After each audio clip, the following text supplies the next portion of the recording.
আজকে আবার কোথায় ভাই? তো যাই হোক, টোটোতে বুঝতেই পারছো চলে এসেছি সেন্টারে।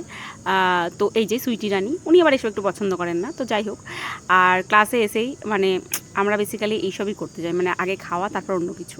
তো তারপরে একটু রাস্তা থেকে প্রথমে একটু বাসে উঠে গেছি, এবার বাসে করে কোথায় যাচ্ছি?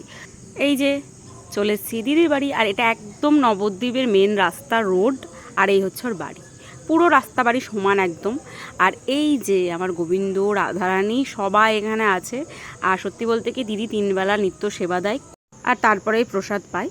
তো এই হচ্ছে আমার দিদি।